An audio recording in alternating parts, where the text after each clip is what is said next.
TDP government అమరావతినే ఎందుకు చూస్ చేసుకుంది? ఎందుకంటే టీడీపీ ఆలోచన వేరు.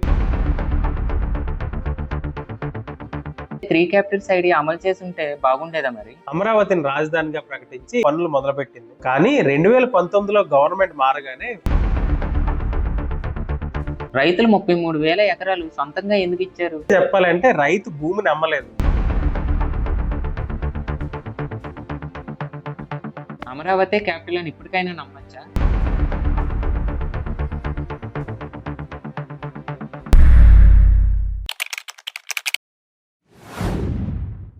అన్నా, 2026లో ఆంధ్రప్రదేశ్కి అమరావతి క్యాపిటల్ అని పార్లమెంట్ ఒక చట్టం తీసుకొచ్చిందిగా. మళ్ళీ అపోజిషన్ పార్టీ ఏంటి మావిగానని 3 క్యాపిటల్స్ తీసుకొస్తా అంటుంది. అవునరా, ఇప్పుడు ఆంధ్రప్రదేశ్ కి అమరావతి క్యాపిటల్ అని క్లారిటీ వచ్చింది. ఆ క్లారిటీ రావడానికి మన రాష్ట్రానికి దాదాపు 10 ఏళ్లు పట్టింది. ఈ 10 ఏళ్లలో అమరావతి, 3 రాజధానులు, కమిటీలు, కోర్టులు, ఫార్మర్స్ ఉద్యమాలు ఇలా ఎన్నో జరిగాయి. చివరికి ఈ క్యాపిటల్ గొడవల్లో నష్టపోయింది మాత్రం సామాన్య ప్రజలే. అలా అయితే 2014లో ఆంధ్ర విడిపోయినప్పుడే కేంద్ర ప్రభుత్వం మనకి క్యాపిటల్ ఫిక్స్ చేసి ఉంటే ఇన్ని ప్రాబ్లమ్స్ ఉండేవి కాదుగా. అసలు ఈ కన్ఫ్యూజన్ ఎందుకు? హిస్టరీలోకి వెళ్తే 1953లో మద్రాసు నుంచి విడిపోయి కర్నూలు రాజధానిగా ఆంధ్ర స్టేట్ ఏర్పడింది. ఆ తర్వాత 1956లో తెలుగు వాళ్ళంతా కలిసి హైదరాబాద్ ని క్యాపిటల్ గా చేసుకుని ఆంధ్రప్రదేశ్ ఏర్పడింది. కట్ చేస్తే 2014 తెలంగాణ ఆంధ్ర విభజన, ఏపీ రీఆర్గనైజేషన్ యాక్ట్ సెక్షన్ 5 ప్రకారం హైదరాబాద్ ని 10 సంవత్సరాల వరకు ఉమ్మడి రాజధానిగా కంటిన్యూ చేయమంది.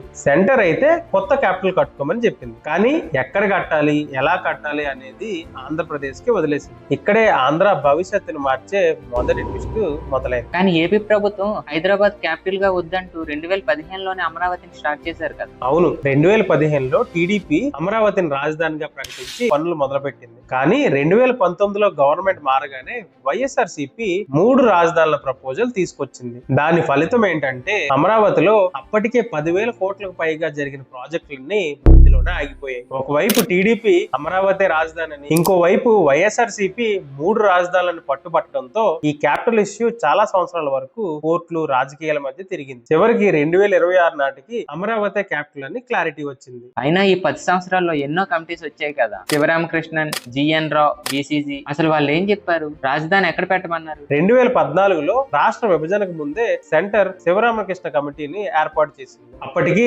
ఆంధ్రప్రదేశ్ ఆర్థిక పరిస్థితి చాలా కష్టంగా ఉండేది. ప్రభుత్వానికి సుమారు 66,000 కోట్ల ఆదాయం ఉంటే ఖర్చు 79,000 కోట్లకు పైగానే ఉండేది. సింపుల్ గా చెప్పాలంటే రాబడి 100 రూపాయలు ఉంటే రాష్ట్రాన్ని నడపడానికి 120 రూపాయలు ఖర్చు పెట్టాల్సిన పరిస్థితి. శాలరీలు, పెన్షన్లు, సంక్షేమ పథకాలు లాంటి రెగ్యులర్ ఖర్చులకే డబ్బు అంతా పోయేది. కొత్త అభివృద్ధి పనులకు పెద్దగా డబ్బులు మిగిలేవు కాదు. అందుకే కమిటీ ఆంధ్రాకి భారీ క్యాపిటల్ వద్దు, అన్ని ప్రాంతాలను సమానంగా అభివృద్ధి చేయండి అని సూచించింది. అంతేకాదు కృష్ణా గుంటూరు బెల్ట్ లో రాజధాని కట్టొద్దని కూడా వార్నింగ్ ఇచ్చింది. ఎందుకంటే అవి సారవంతమైన వ్యవసాయ భూమి. అంతేకాకుండా ఇక్కడ ఉన్న బ్లాక్ సాయిల్ అనేది ఎత్తైన బిల్డింగ్స్ కి అనుకూలం కాదని చెప్పింది. ఇక తర్వాత జగన్ ప్రభుత్వం ఏర్పాటు చేసిన జిఎన్ రావు మరియు బీసీజీ కమిటీలు 3 రాజధానులకే ప్రిఫరెన్స్ ఇచ్చాయి. అయితే టీడీపీ గవర్నమెంట్ అమరావతినే ఎందుకు చూస్ చేసుకుంది? ఎందుకంటే టీడీపీ ఆలోచన వేరు. కమిటీ చెప్పినట్టు స్మాల్ క్యాపిటల్ కాకుండా అమరావతిని వరల్డ్ క్లాస్ సిటీగా డెవలప్ చేసి పెద్ద కంపెనీలను, ఇన్వెస్ట్మెంట్ ని ఆంధ్రాకి తీసుకురావాలన్నదే ప్లాన్. ఈ అమరావతిని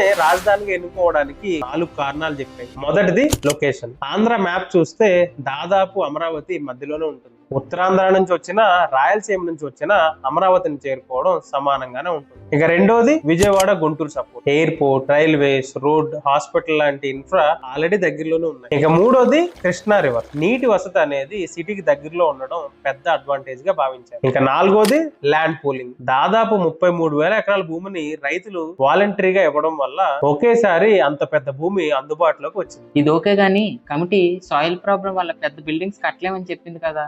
అమరావతి ప్రాంతంలో సాయిల్ ప్రాబ్లం ఉండడం నిజమే. కానీ ఇప్పుడున్న టెక్నాలజీస్ తో సాయిల్ ఫౌండేషన్ లాంటి మెథడ్స్ వాడితే ఎత్తైన బిల్డింగ్స్ కూడా కట్టొచ్చు. న్యూయార్క్, టోక్యో లాంటి సిటీలు కూడా ఇలాంటి నేలలపైనే నిర్మించారు. అలా అయితే 3 క్యాపిటల్స్ ఐడియా అమలు చేసి ఉంటే బాగుండేదా మరి? దీన్ని 2 వైపులా చూడాలి.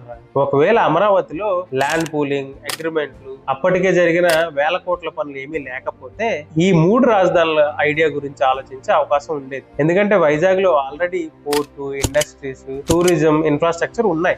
రాయలసీమ కూడా ఒక క్యాపిటల్ వస్తే డెవలప్మెంట్ జరుగుతుందని సపోర్టర్స్ చెప్తూనే ఉన్నారు. కానీ ఈ 3 రాజధానులకి ఇప్పుడు సపోర్ట్ చేయాలంటే కొన్ని ప్రాబ్లమ్స్ అయితే ఉన్నాయి. అమరావతి కోసం భూములు ఇచ్చిన రైతుల అగ్రిమెంట్ ని మార్చాల్సి వస్తుంది. 3 క్యాపిటల్స్ మెయింటైన్ చేయడం అంటే అడ్మినిస్ట్రేషన్ ఖర్చు 3 రెట్లు పైగా పెరుగుతుంది. ఇంకా Vizag cyclone prone area, Rayalaseema అనేది చాలా దూరంగా ఉండడం, రేపు మళ్ళీ గవర్నమెంట్ మారితే ఈ పాలసీలన్నీ మారుతాయనే భయం కూడా ఉంటుంది. అందుకే ఈ 3 రాజధానుల ఐడియాస్ కి సపోర్ట్ చేసిన వాళ్ళు ఉన్నారు, అపోజ్ చేసిన వాళ్ళు ఉన్నారు. సరే గాని అసలు ఈ ల్యాండ్ పూలింగ్ అంటే ఏంటి?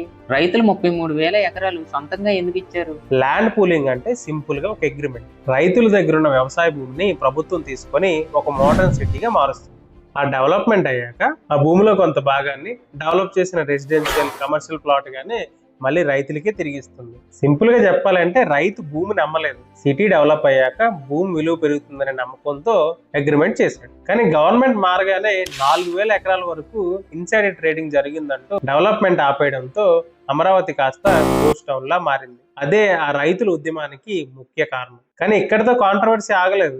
కులాల రాజకీయాలు లాంటి పెద్ద ఆరోపణలే వచ్చాయి. కుల రాజకీయమా? ఒక్క కులం కోసమే అమరావతిని క్యాపిటల్ చేశారనే ఆరోపణలు ఏంటి? అమరావతి ప్రాంతంలో కొన్ని సామాజిక వర్గాలకు చెందిన భూస్వాములు ఎక్కువగా ఉండడం నిజమే. కానీ 29 గ్రామాల నుంచి వివిధ కులాలకు చెందిన వేల మంది రైతులు ఈ ల్యాండ్ పూలింగ్ లో పాల్గొన్నారు. అందుకే అమరావతి ఒక కులం కోసం మాత్రమే నిర్మించారనే ఆరోపణలు ఉన్నా ఇప్పటి వరకు కోర్టు గాని ఏ అధికారిక రిపోర్ట్ గాని నిర్ధారించలేదు. అది సరే గాని ఈ క్యాపిటల్ కోసం ఎంత ఖర్చు అవుతుంది? మన దగ్గర అంత డబ్బు ఉందా అసలు? అమరావతిని ఒకేసారి కట్టాలని ప్లాన్ చేయలేదు, దాన్ని దశల వారీగా డెవలప్ చేయాలని ప్లాన్ చేశారు. ప్రస్తుత ఫేజ్ 1 కోసం 30,000 కోట్ల పనులు ప్లాన్ చేశారు. వీటికి ఇంటర్నేషనల్ బ్యాంక్ లోన్స్ ఇంకా కేంద్ర సహాయంతో ఫండింగ్ అనేది నిర్వహిస్తున్నారు. ఇంకా మిగతా 2 ఫేజుల్లో ప్రైవేట్ పెట్టుబడులు, కంపెనీలు అలాగే ప్రభుత్వం దగ్గర ఉన్న ల్యాండ్ ద్వారా వచ్చే ఆదాయంతో డెవలప్మెంట్ కంటిన్యూ చేయాలని ప్లాన్ చేశారు. అంటే ప్రజలు ట్యాక్స్ డబ్బు అమరావతికి పెట్టలేదంటావా? లేదురా, సింపుల్ గా చెప్పాలంటే ఒక రైతు ఒక ట్రాక్టర్ కొనాలంటే